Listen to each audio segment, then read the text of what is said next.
ಸಂಸದೆ ಸುಮಲತಾ ಗೆಲುವಿನ ರಹಸ್ಯ ಬಿಚ್ಚಿಟ್ಟಿದ್ದಾರೆ ಸಿಎಂ ಸಿದ್ದರಾಮಯ್ಯ. ಮಂಡ್ಯ ಲೋಕಸಭಾ ಚುನಾವಣೆಯಲ್ಲಿ ಸುಮಲತಾ ಗೆದ್ದಿದ್ದು ಹೇಗೆ ಅಂತ ರಹಸ್ಯ ಬಿಚ್ಚಿಟ್ಟಿದ್ದಾರೆ. ಕಳೆದ ಬಾರಿ ಸುಮಲತಾ ಗೆದ್ದಿದ್ದು ಕಾಂಗ್ರೆಸ್ ವೋಟುಗಳಿಂದ.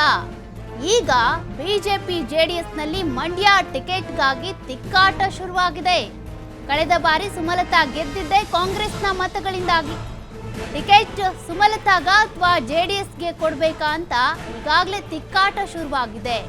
ಅವರ ಮೈತ್ರಿ ಅಭ್ಯರ್ಥಿಯಾಗಿ ಯಾರೇ ಸ್ಪರ್ಧೆ ಮಾಡಿದ್ರು ಕೂಡ ಮಂಡ್ಯದಲ್ಲಿ ಗೆಲ್ಲೋದಕ್ಕೆ ಸಾಧ್ಯವಿಲ್ಲ. ಮಂಡ್ಯದ ಗ್ಯಾರಂಟಿ ಸಮಾವೇಶದಲ್ಲಿ ಸಿಎಂ ಸಿದ್ದರಾಮಯ್ಯ ಈ ರೀತಿಯಾಗಿ ಮಾತನಾಡಿದ್ದಾರೆ. ಈ ಒಂದು ಮೈತ್ರಿ ಅಭ್ಯರ್ಥಿ ಯಾರೇ ಕಣಕ್ಕಿಳಿದ್ರು ಕೂಡ ಮಂಡ್ಯದಲ್ಲಿ ಗೆಲ್ಲೋದಕ್ಕೆ ಸಾಧ್ಯ ಇಲ್ಲ. ಹಿಂದೆ ಮಂಡ್ಯದಲ್ಲಿ ಸುಮಲತಾ ಗೆದ್ದಿದ್ರು, ಸಂಸದೆ ಆದ್ರು ಅಂತ ಅಂದ್ರೆ ಅದಕ್ಕೆ ಕಾಂಗ್ರೆಸ್ನ ಮತಗಳೇ ಕಾರಣ ಅಂತ ಸಿಎಂ ಸಿದ್ದರಾಮಯ್ಯನವರು ಮಾತನಾಡಿದ್ದಾರೆ. ಸುಮಲತಾನು ಕೂಡ ಬಿಜೆಪಿಯಿಂದ ಗೆದ್ದವರಲ್ಲ. ಅವರು ಸುಮಲತಾ ಬಿಜೆಪಿಯಿಂದ ಗೆದ್ದವರಲ್ಲ, ಕಾಂಗ್ರೆಸ್ಸಿನ ಓಟ್ಗಳಿಂದ ಗೆದ್ದದ್ದು. ಅಯ್ಯಮ್ಮ, ಕಾಂಗ್ರೆಸ್ನಿಂದ ಓಟ್ನಿಂದ ಗೆದ್ದದ್ದು. ಈಗ ತಿಕ್ಕಾಟ ಶುರುವಾಗ್ಬಿಟ್ಟದೆ. ಸುಮಲತನ ಕೊಡಬೇಕಾ, ಜೆಡಿಎಸ್ ಬಿಟ್ಟು ಕೊಡಬೇಕಾ? ಸುಮಲತನ ಕೊಡಬೇಕಾ, ಜೆಡಿಎಸ್ ಕೊಡಬೇಕಾ? ಯಾರೇ ಕ್ಯಾಂಡಿಡೇಟ್ ಆದರೂ ಕೂಡ, ಸುಮಲತಾ ಆಗಲಿ ಜೆಡಿಎಸ್ನವರಾಗಲಿ, ಯಾರೇ ಕ್ಯಾಂಡಿಡೇಟ್ ಆದರೂ ಕೂಡ ಈ ಸಾರಿ ಅವರ ಅಪವಿತ್ರ ಮೈತ್ರಿ ಇದೆಯಲ್ಲ, ಈ ಮೈತ್ರಿ ಅಭ್ಯರ್ಥಿಯನ್ನ ಸೋಲಿಸಿ ನಮ್ಮ ಅಭ್ಯರ್ಥಿಯನ್ನ ಗೆಲ್ಲಿಸಿಕೊಡಬೇಕು ಅಂತೇಳಿ ನಿಮ್ಮಲ್ಲಿ ಅತ್ಯಂತ ಕಳಕಳಿಯಿಂದ ಪ್ರಾರ್ಥನೆಯನ್ನು ಮಾಡಲಿಕ್ಕೆ ಬಯಸ್ತೇನೆ. ಇನ್ನು ಇದೇ ಗ್ಯಾರಂಟಿ ಸಮಾವೇಶದಲ್ಲಿ ಜೆಡಿಎಸ್ ನಾಯಕರ ವಿರುದ್ಧ ಕೂಡ ಸಿಎಂ ಸಿದ್ದರಾಮಯ್ಯ ಹರಿಹಾಯ್ದಿದ್ದಾರೆ. ಜೆಡಿಎಸ್ ಇನ್ನೊಬ್ಬರ ಹೆಗಲ ಮೇಲೆ ಕೂತು ಅಧಿಕಾರಕ್ಕೆ ಬಂದಿತ್ತು. ಸ್ವಂತ ಶಕ್ತಿಯಿಂದ ಜೆಡಿಎಸ್ ಅಧಿಕಾರಕ್ಕೆ ಬಂದೇ ಇಲ್ಲ ಇಲ್ಲಿವರೆಗೂ ಕೂಡ. 2018ರಲ್ಲಿ ಕುಮಾರಸ್ವಾಮಿ ಮನೆಗೆ ಹೋಗಿ ನಾವು ಸಿಎಂ ಮಾಡಿದ್ವಿ. ಅವರು ತಾಜ್ ವೆಸ್ಟ್ ಎಂಡ್ ನಲ್ಲೇ ಕೂತು ಅಧಿಕಾರವನ್ನ ಕಳ್ಕೊಂಡ್ರು.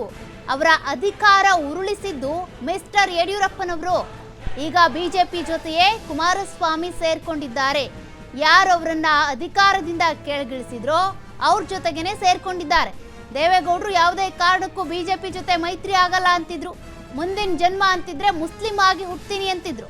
ಬಿಜೆಪಿ ಕೋಮುವಾದಿ ಅಂತ ದೇವೇಗೌಡರೇ ಹೇಳ್ತಾ ಇದ್ರು.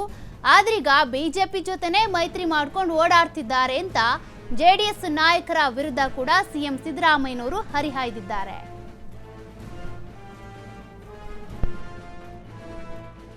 ಯಾವತ್ತೂ ಕೂಡ 113 ಸ್ಥಾನಗಳನ್ನ ಪಡ್ಕೊಂಡು ಜನರ ಆಶೀರ್ವಾದವನ್ನು ಪಡೆದು ಅಧಿಕಾರಕ್ಕೆ ಬರಲಿಲ್ಲ. ಜೆಡಿಎಸ್ನವರು ಇನ್ನೊಬ್ರು ಹೆಗಲ ಮೇಲೆ ಕೂತ್ಕೊಂಡು ಬಂದಿದ್ದಾರೆ ಹೊರತು ಅಧಿಕಾರಕ್ಕೆ ಅವರು ಸ್ವಂತ ಶಕ್ತಿ ಮೇಲೆ ಅಧಿಕಾರಕ್ಕೆ ಬಂದಿಲ್ಲ. ನಾವು 2018ರಲ್ಲಿ ಅವ್ರ ಮನೆಗೆ ಹೋಗಿ ನಮ್ಮ ಲೀಡರ್ಗಳು ನೀನೇ ಮುಖ್ಯಮಂತ್ರಿ ಆಗಪ್ಪ ಅಂತೇಳಿ ಕುಮಾರಸ್ವಾಮಿಗೆ ಮುಖ್ಯಮಂತ್ರಿ ಮಾಡೋದು. ಯಾಕಂತಂದ್ರೆ ಕೋಮುವಾದಿ ಬಿಜೆಪಿ ಅಧಿಕಾರಕ್ಕೆ ಬರಬಾರದು ಅಂತೇಳಿ ಕುಮಾರಸ್ವಾಮಿ ಅವರನ್ನ ಮುಖ್ಯಮಂತ್ರಿ ಮಾಡಿದ. ಕುಮಾರಸ್ವಾಮಿ ವೆಸ್ಟ್ ಎಂಡ್ ಹೋಟ್ಲಲ್ಲಿ ಉಳ್ಕೊಂಡು ಅಧಿಕಾರ ಕಳ್ಕೊಂಡು ಅದನ್ನ ಕಿತ್ತಾಕ್ದವ್ರು ಯಾರೋ ಅವ್ರ ಸರ್ಕಾರನ ಮಿಸ್ಟರ್ ಯಡಿಯೂರಪ್ಪ